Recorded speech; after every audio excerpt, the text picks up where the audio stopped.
Episódio 11 do Morrendo Hollow Knight. Finalmente achei um encaixe para minha chave simples e depois de abrir, encontrei um alçapão. E fui jogado direto na Hidrovia Real, uma outra área do mapa. E sem sombra de dúvidas eu considero ela a segunda menor área do jogo. Segui um monte de setas que me levavam até o banco. Eu achei super engraçado que como a gente tava simplesmente no esgoto da cidade, aqui era cheio de lixo, tinha assim um banco, mas ele tava meio jogado, todo torto, como se ele tivesse sido descartado. E eu achei isso um detalhe super engraçado do jogo. A Hidrovia Real era cheio de inimigos chatinhos e era bem escura essa área. E era quase como um labirinto, porque eu ficava todo perdido sem saber pra onde eu tinha que ir, ainda mais sem um mapa. Demorei um pouco e achei o cartógrafo, e ele confirmou que esse mapa era bem pequenininho mesmo. Comecei a ouvir uns sons meio estranhos, como se alguém estivesse falando alguma coisa na língua desse jogo que é completamente aleatória, e depois de andar bastante, eu finalmente achei de onde estava vindo tal som.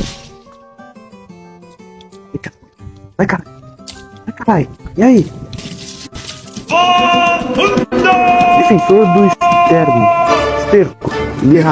Defensor do esterco, esse era o próximo boss de merda que eu iria enfrentar, metaforicamente, quase literalmente. E até onde eu sei, ele é inspirado no besouro rola bosta, que é um animal real da vida real que realmente rola bosta, como o nome já diz. E durante essa luta eu levei bosta na cara sem parar, velho. Eu não considerei ele um boss tão difícil, os golpes dele eram bem tranquilos de se enfrentar, mas era praticamente um jogo de pinball, onde eu tinha que ficar desviando das merdas que não paravam de cair, e de vez em quando ele mesmo virava um quicador. A luta contra ele não era difícil, mas claro que eu morri várias vezes antes de realmente conseguir ganhar dele. Como sempre, o banco não ficava na esquina da luta contra o boss, mas pelo menos se comparar com os outros não era tão longe assim, né? Depois de muitas lutas eu consegui ganhar dele finalmente. Ganhei a insígnia do defensor, que é um amuleto bem mais ou menos. Nos vídeos futuros o pessoal da live me ensina que eu posso fundir eles com outros amuletos, mas eu não usei muitas combinações. Acabei voltando para a Cidade das Lágrimas através de outro buraco, e depois de andar mais um pouco eu encontrei um momento legal, e perdão pelo áudio meio bugado.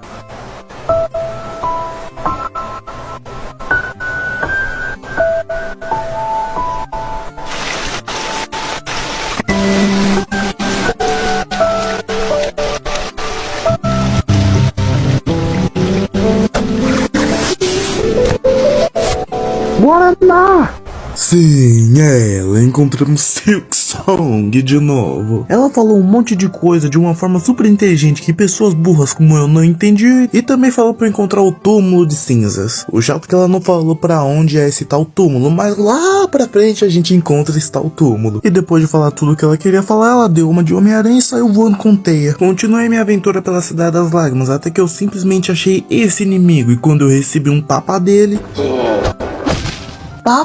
Pega, maluco, o cara tira 2 de vida com um tapa, velho. Quando eu recebi o primeiro eu nem tinha entendido direito, eu só achei muito esquisito que um tapa dele fazia um som do cacete. Aí depois eu vi os 2 de vida que sumiram. Eu até tentei matar um deles, já que eram vários inimigos assim, pra ver se conseguia alguma coisa diferente, mas depois de muito bater e muito apanhar eu desisti, porque o bicho não morria por nada, velho. Eu voltei pras hidrovias reais e encontrei Tusk, um outro NPC, e ele queria trocar gel por alguma coisa dele. O problema é que eu tinha morrido mais cedo e meu dinheiro tava na minha sombra, que tava em outro lugar, então eu não pude comprar com ele agora. Episódio 12 do Morrendo com Fã Terrari. Voltei pra Hidrovia Real pra falar com aquele cara, porque agora eu tinha dinheiro pra trocar com ele por sei lá o que ele tinha pra trocar comigo. Aí eu dei o dinheiro pra ele e ele me deu um ovo rançoso, e até hoje eu só encontrei uma utilidade pro ovo rançoso, e é lá pra frente eu nunca usei. Fiz meio que uma raid pra conseguir um pedaço de alguma coisa que eu não sabia o que era, porque parecia ser o símbolo da máscara, mas claramente não era máscara, porque a máscara eu tinha mais pedaços. E a batalha contra vários inimigos ao mesmo tempo não foi tão difícil, porque eu já tava dominando o Plogo, que se não sabe é o ataque pra baixo, e estava ficando cada vez melhor nesse jogo com o passar do tempo. E saber que eu tava melhorando minhas habilidades estava me deixando muito feliz. Como eu não tinha uma ideia muito clara de pra onde eu iria, agora eu decidi ir pra aquele lugar dos cristais roxos, e descobri o real nome do lugar: Pico de Cristal. E é um lugar muito bonito, muito interessante, muito bacana, mas eu não gostei. Eu só simplesmente não gostei do Pico de Cristal e nem sei exatamente o motivo. A arquitetura é legal, o mapa é interessante, mas eu só não gostei. Os inimigos eu achava bem mais ou menos e bem chatos em alguns momentos, e ele ficava bem no canto superior direito do mapa, então eu também não gostava de voltar pra lá sempre que eu precisava voltar pra lá. O Pico de Cristal só não é o lugar que eu menos gostei, porque tem um único lugar que eu considerei o horrível e odioso, mas vocês só vão ver ele mais pra frente na gameplay. Cheguei nessa borda do mapa que tinha um enorme buraco que claramente não dava pra eu passar agora, mas olhando as estruturas do outro lado parecia muito com as construções do Caracol Xamã, que eu ganhei aquela habilidade do ataque longo. E eu pretendia voltar, só que sem querer eu acabei dando um passinho pra frente e caí tudo. E nessa minha longa queda idiota eu acabei encontrando esse lugar que parece um cemitério meio estranho. Depois de andar um pouco, andei um pouquinho e achei essas 3 estátuas, e nela tava escrita a localização das 3 sonhadoras: Monomon, a professora, Lurien, o observador, e Hera, a besta. Mas as frases foram faladas meio como enigmas, então a gente não sabia exatamente onde elas estavam. Do nada, tudo explode ao nosso redor e a gente começa a ouvir vozes na nossa cabeça. E essas vozes nos questionam o motivo exato da gente estar aqui, e também se é possível e de se a gente deveria quebrar o selo. E parecia estar rolando uma discussão, porque uma parecia querer destruir o selo, outros questionavam por que deveria destruir o selo, e outra falava que não deveria destruir o selo.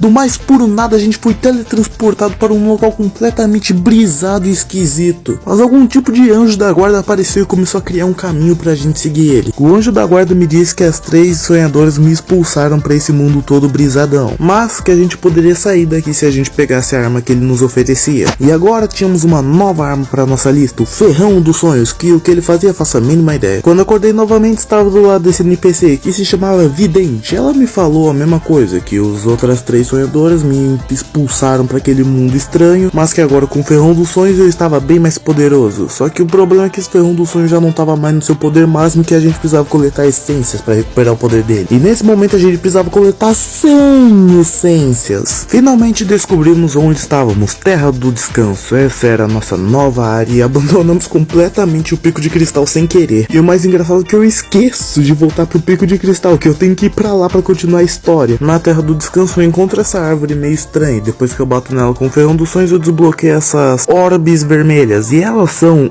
a essência que eu tô precisando pegar. E o chato é que eu só coletei 20 essências com ela, e tem várias espalhadas pelo mundo, então eu imaginei o trabalho que seria coletar todas as essências necessárias. Voltei para onde eu tinha caído do Pico de Cristal, e dessa vez apareceu um NPC, Cheryl, que era meio que um fantasma, e eu podia lutar contra ele. Eu aceitei e eu perdi. Obviamente voltei para minha revanche, e depois de uma longa luta interessante e divertida eu ganhei dele, e logo em seguida ganhei 100 essências. E isso me deixou animado, mostrando que a cada fantasma que eu matava eu ganhava 100 essências.